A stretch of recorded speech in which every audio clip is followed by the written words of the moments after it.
الحمدللہ اللہم صلی علی نبینا محمد اعوذ باللہ من الشیطان الرجیم وجاہدوا فی اللہ حق جہادہ صدق اللہ العظیم۔ کرو مہربانی تو محل زمین پر، خدا مہرباں ہوگا عرش برین پر۔ آج کی یہ بڑی عظیم الشان، فقید المثال اور بڑی ہی منفرد یہ مجلس تذکرہ اسلاف کے حوالے سے اپنے اختتام کی طرف جا رہی ہے۔ یقیناً زندہ قومیں اپنے اسلاف کی تابندہ روایات اپنی آئندہ نسلوں تک پہنچاتی ہیں اور ان روشن راستوں پہ چل کر وہ قومیں ترقی کی منازل طے کرتی ہیں۔ تو اس مجلس میں شیخین کا تذکرہ ہے، میں اسی طرف آنا چاہتا ہوں بات کو مختصر کرتے ہوئے۔ ایک مومن شخص مجاہد ہوتا ہے اور جہاد زندگی کے ہر شعبے پہ محیط ہے۔ جہاد علم کے ساتھ بھی ہے، قلم کے ساتھ بھی ہے، زبان کے ساتھ بھی ہے، اور اپنی جان ہتھیلی پہ رکھ کے تلوار کے ساتھ بھی ہے۔ برائیوں کے خلاف سینہ سپر ہونا بھی جہاد ہے۔ جوہد اور کوشش اور محنت اللہ کے دین کی سربلندی اور اللہ کی مخلوق کی خیر خواہی، تو یہی ایک انبیاء کرام کا مشن ہے اور یہی ہمارے دین کی اساس اور بنیاد ہے۔ ڈاکٹر الیاس خان صاحب ہمارے بڑے ہی عظیم بھائی دوست تھے، جنہوں نے بالخصوص قصور کے علاقے میں، جیسے پہلے تذکرہ کیا گیا اور بجا کیا گیا کہ سرزمین قصور بالخصوص حضرت حافظ یحییٰ عزیز میر محمدی رحمہ اللہ اور لکھوی خاندان، ان کی خدمات کی وجہ سے سینکڑوں ہزاروں نہیں بلکہ لاکھوں لوگوں تک اللہ کا دین جو ہے وہ نعمت پہنچی ہے، اور اس کا ایک تسلسل تھا حافظ محمد یوسف صاحب رحمہ اللہ، جنہوں نے اس مشن کو زندہ رکھا اور اس پورے علاقے میں بڑے چھوٹے جوان سب ان کے ساتھ اسی وابستگی کا اظہار کرتے تھے جیسے ہمارے بڑے اسلاف تھے۔ اور اس سلسلے کی یہ حال میں بچھڑنے والی شخصیت ڈاکٹر الیاس خان، وہ تسلسل تھے اپنے اسلاف کا کہ الحمدللہ اپنے علاقے میں اور باہر اور پھر لاہور میں شفٹ ہوئے تو یہاں بھی انہوں نے دعوت کے، تبلیغ کے میدان سجائے، حلقے سجائے اور بڑھ چڑھ کے کام کیا، دعوت کا، تبلیغ کا، ویلفر کا،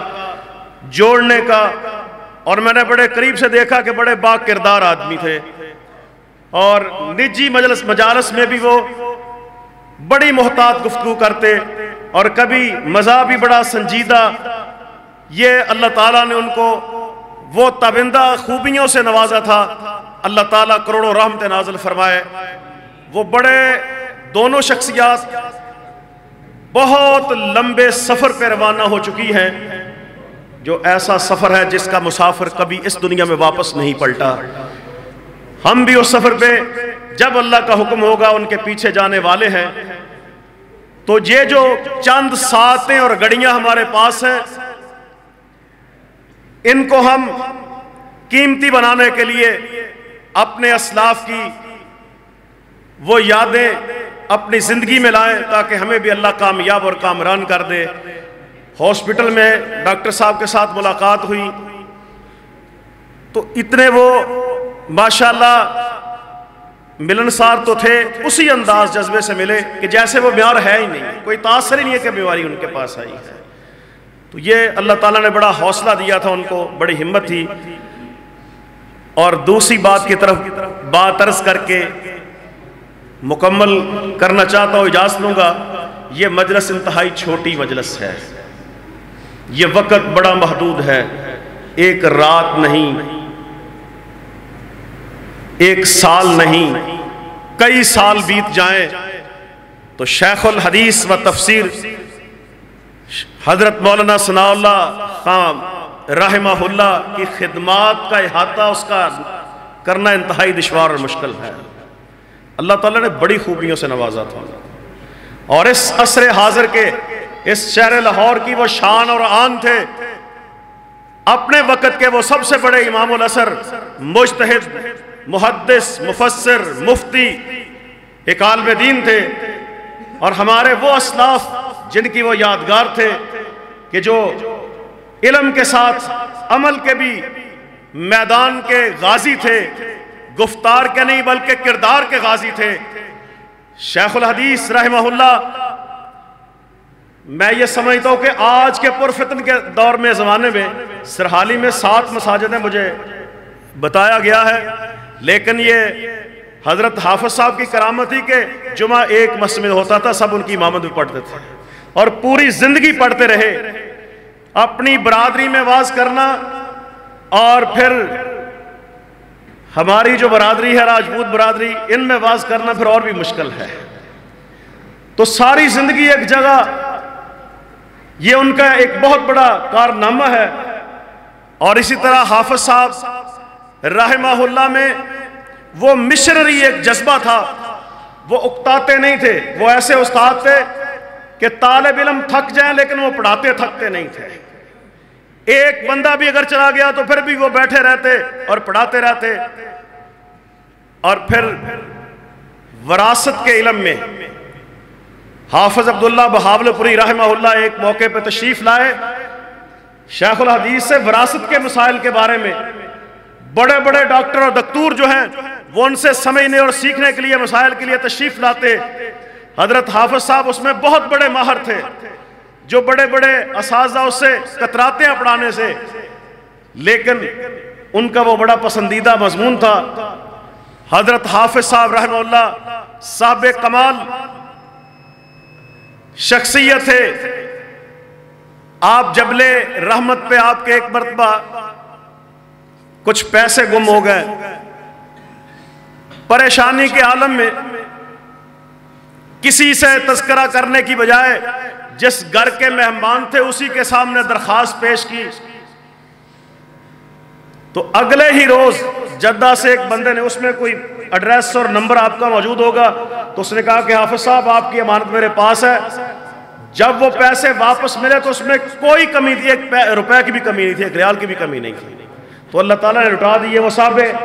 کرامت آدمی تھے حضرت حافظ صاحب رحمہ اللہ۔ میں نے دیکھا ہے،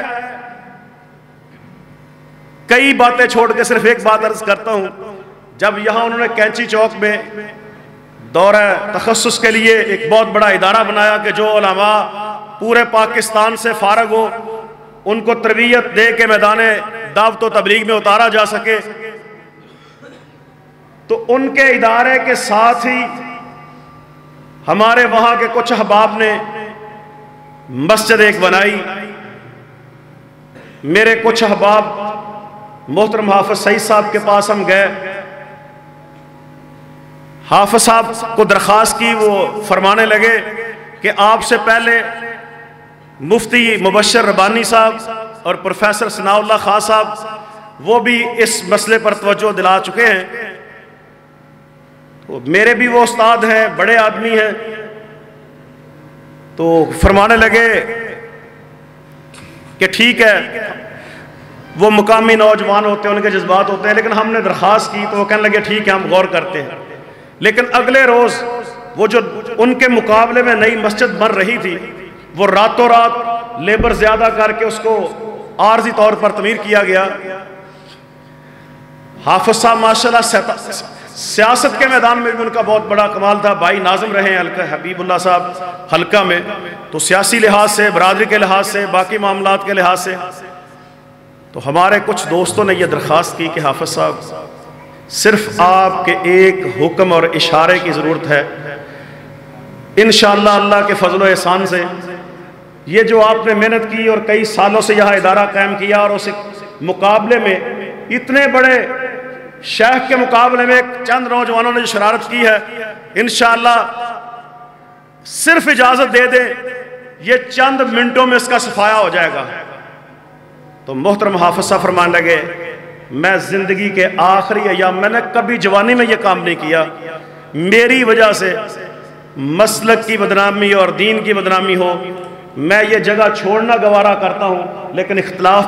میں ڈالنا پسند نہیں کرتا۔ تو میں نے جیسے پہلے بات کی کہ سرالی میں اتنی مساجد میں وہ ایک جگہ سب کو جمع کرنا ایک بہت بڑی کرامت ہے، تو آخری ایام میں پھر وہ انہوں نے بڑا ان کا خواب تھا اور بڑا انہوں نے ادارہ بنایا اور بڑی محنت کی، لیکن صرف اختلاف اور فتنے کی وجہ سے اپنی بات اور اپنی انا اور اپنی ہر چیز چھوڑ دی کہ تاکہ دیندار لوگوں پہ کوئی تہمت اور الزام نہ لگے۔ یہ ان کا بہت بڑا تابندہ کردار ہے۔ اللہ تعالیٰ ہمیں ان کی یہ جو روایات وہ چھوڑ کے گئے ہیں ان کا حقیقی وارث بنا دے، کتاب و سنت پہ چلنے والا بنا دے۔ وہ عملی میدان میں ماشاءاللہ جیسے ذکر ہوا، بڑے سادہ آدمی کو بندہ پہچانتا ہی نہیں تھا۔ مجھے ایک دوست نے بتایا کہ 5000 دکتور نے ان سے فیض حاصل کیا، جو بہت بڑے ماہر تھے عربی دان، اس وقت کے بڑے بڑے استاد ان کے سامنے دوزانوں ہوتے،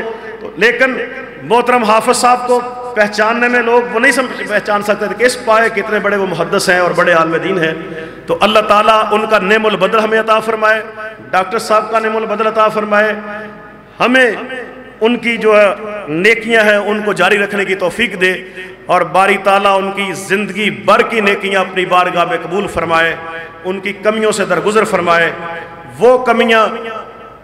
اگر کوئی موقع نہیں مل سکا، اپنے رب سے وہ درخواست نہیں کر سکے، تو شیخین کی ہم سارا یہ مجمع اپنے رب کی بار میں یہ درخواست کرتے ہیں کہ اللہ ان کی وہ کمزوریاں اگر ہیں تو وہ بھی اپنے فضل و احسان سے معاف فرما دے، درگزر فرما دے، جنت الفردوس میں جگہ عطا فرما دے، اپنے جوار اور پڑوس میں جگہ نصیب فرما دے، اپنی خصوصی رحمتوں سے نواز دے، اور ہمیں بھی اور ہمارے جو باقی اعزاء و اقارب ہیں سب کو جنت میں جمع فرما دینا۔ آمین۔ وآخر دعوانا الحمدللہ۔